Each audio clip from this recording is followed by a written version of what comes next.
మన Chiranjeevi vascular and multi speciality hospital దేశంలోనే best vascular and endovascular facilities and all multi speciality care. నమస్తే, welcome to Suman TV. నేను మీ కృష్ణవేణి. మన సనాతన ధర్మంలో ప్రతి పండుగకు ఒక ప్రాముఖ్యత ఉంటుంది, పాటించవలసిన ఆచారాలు నియమాలు ఉంటాయి. ఎందుకంటే మన ధర్మం ఎప్పుడూ కూడా ఏదో పాటించాలి అని మూఢంగా చెప్పే ధర్మం కాదు. కాలంతో పాటుగా దానికి ఒక లింక్ ఉంటుంది, సైన్స్ దాగుంటుంది. ముఖ్యంగా ఏకాదశి, తొలి ఏకాదశి అనగానే ఆ రోజు నుంచి ఇక పండుగలు ప్రారంభం మనకు.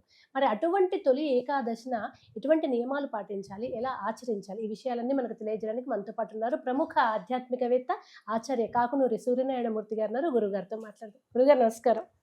నమస్కారం అమ్మా. గురువుగారు, తొలి ఏకాదశి అన్ని పండుగలకు ఇంట్లో ఆడవాళ్ళు అయితే బాగా ఉత్సాహంగా తెలుసుకోవాలని చూస్తూ ఉంటారు కదా. తొలి ఏకాదశి పండుగ రోజు గృహిణులు లేదా ఇంట్లో మగవాళ్ళైనా పిల్లలైనా పాటించవలసిన నియమాలు ఏంటి, ఎలా పూజ చేసుకోవాలి, ఏం చేయాలి? తొలి ఏకాదశి, ఆషాఢ శుద్ధ ఏకాదశి, తొలి ఏకాదశి. విష్ణవే నమః, విష్ణవే నమః, విష్ణవే నమః. ఇంతే పూజ. కావలసిందల్లా మానసికమైనటువంటి అనుబంధం. భగవంతుడితో మనకు సదా మానసికమైనటువంటి అనుబంధం ఉండాలి. భౌతికంగా కూడా లోకాచారాన్ని అనుసరించి పాటించే విధానాలు ఉన్నాయి కాబట్టి వాటిల్లో ఆషాఢ శుద్ధ ఏకాదశిని మనం తొలి ఏకాదశి అంటున్నాం. ఒక సంవత్సర కాలంలో వచ్చే ఏకాదశులు 24. అధిక మాసం వస్తే ఇంకొక 2, ప్రతి 3 ఏళ్లకు ఒకసారి వస్తూ ఉంటాయి.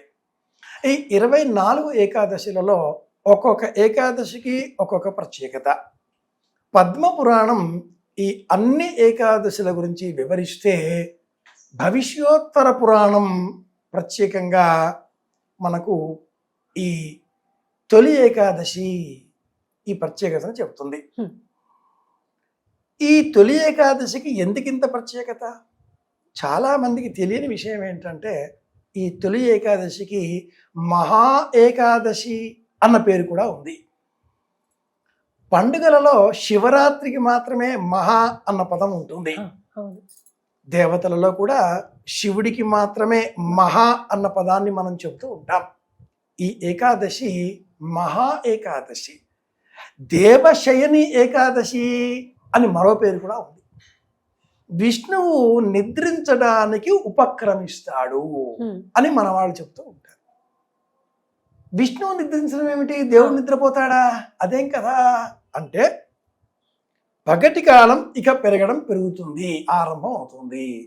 దక్షిణాయన పుణ్యకాలం ప్రారంభం కావడంతో పగలు తక్కువ, రాత్రి ఎక్కువ. ఇది మార్పు ఒకటి.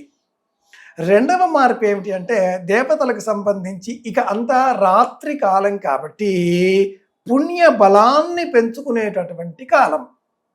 కాలంలో వచ్చే 6 నెలల విభాగంలో ఉత్తరాయణం, దక్షిణాయనం అన్నప్పుడు ఉత్తరాయణ కాలం అంతా కూడా శుభకర్మలు, శాంతి, పౌష్టిక కర్మలు ఆచరిస్తే దక్షిణాయనంలో మనం పుణ్యకర్మలను, పుణ్య బలాన్ని పెంచే కర్మలను ఆచరించాలి. ఈ దక్షిణాయనంలో వచ్చేటటువంటి మొదటి ఏకాదశి కాబట్టి దీనికి తొలి ఏకాదశి అని పేరు. విష్ణువు మన దేహంలో ఉండేటటువంటి చైతన్యం, ప్రాణశక్తి. విశ్వస్మే నమః, విష్ణవే నమః, వషట్కారాయ నమః అని చెబుతూ ఉంటాం కదా.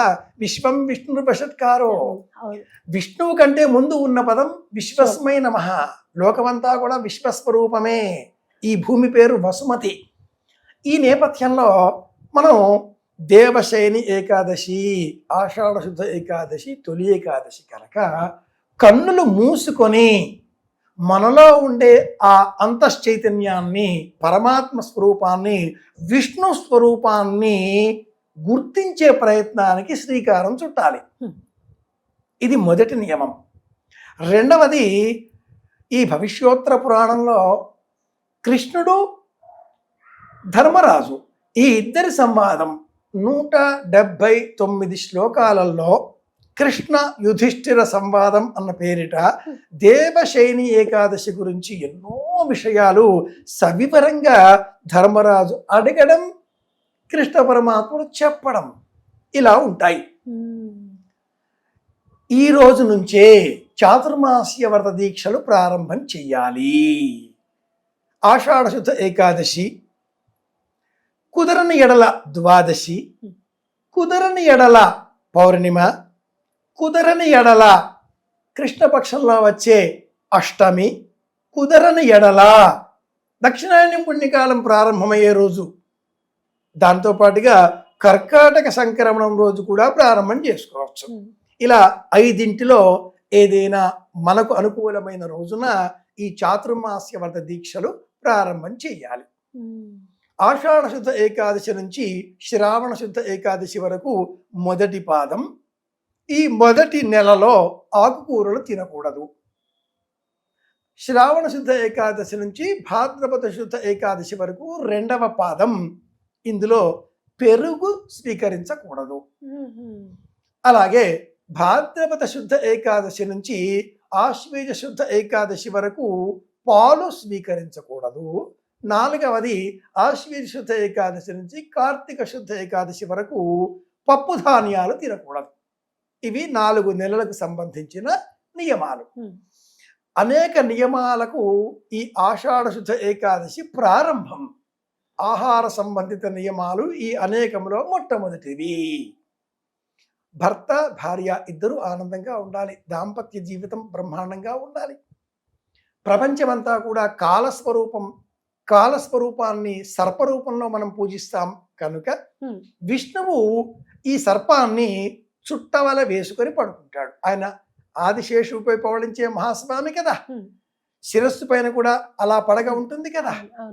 ఆ సర్పాకారంగా నిద్రించేటటువంటి కుండలిని తత్వాన్ని మేలుకొల్పే ప్రయత్నం చేయడమే తొలి ఏకాదశి నాడు మనం ప్రారంభం చేయాల్సిన పని. అలాగే బ్రహ్మదేవుడు కమలములో కూర్చుని ఉంటాడు, అది శిరస్సు.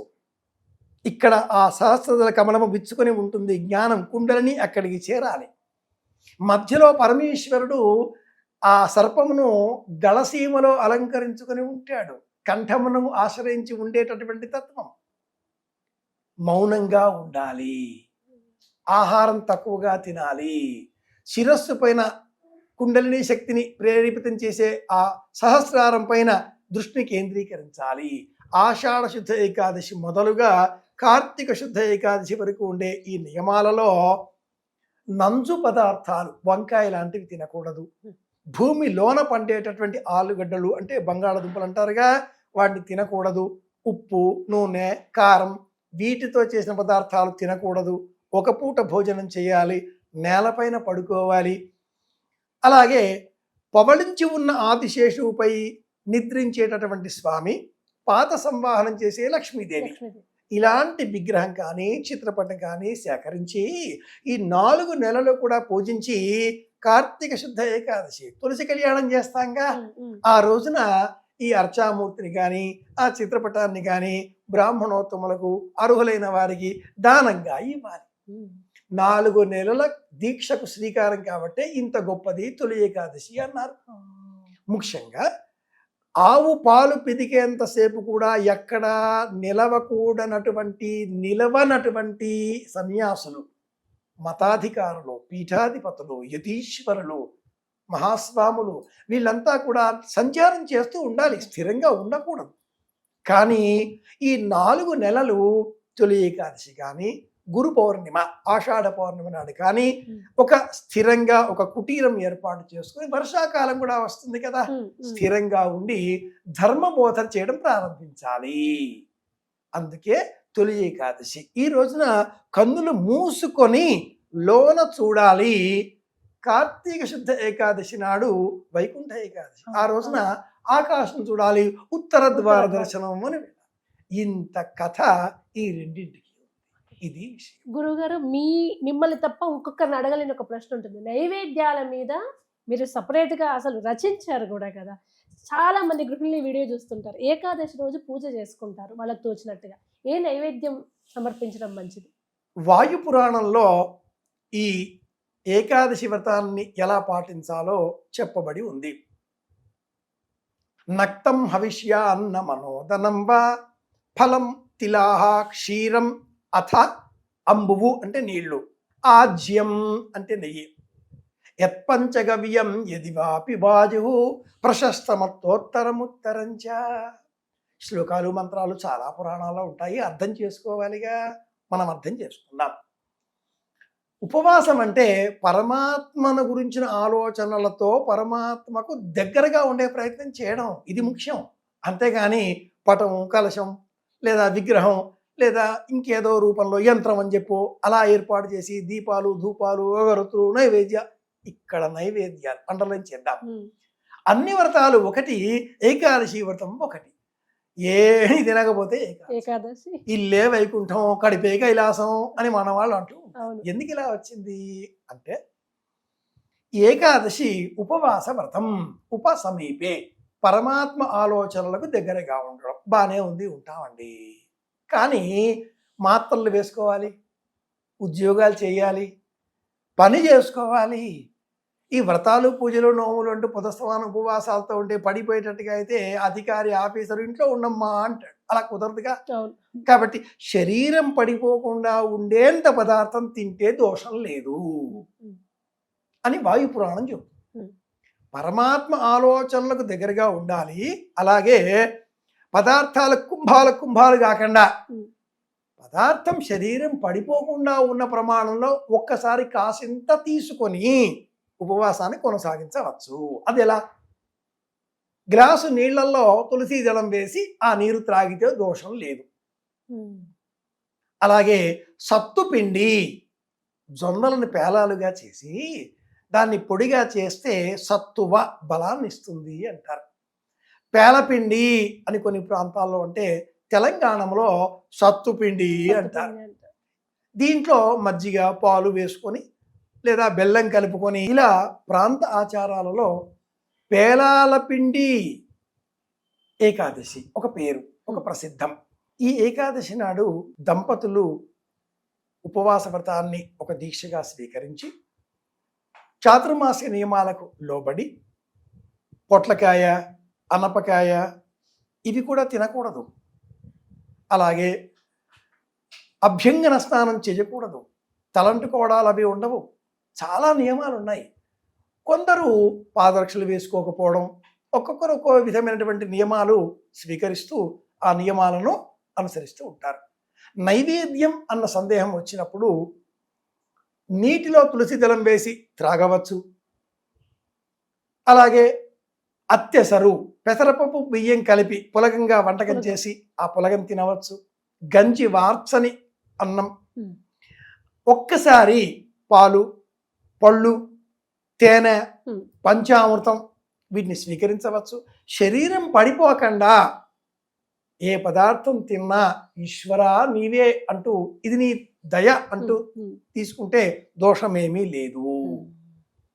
మందులు వేసుకుంటాం, అలాగే ఉద్యోగాలకు వెళ్ళాలి, ఇంకా చాలా వ్యవహారాలు ఆనాటి కాలంలో ఉన్నట్లుగా మన జీవితం లేదు కనుక ఇలాంటి మినహాయింపును వాయు పురాణం మనకు అందిస్తుంది. ఇది విషయం.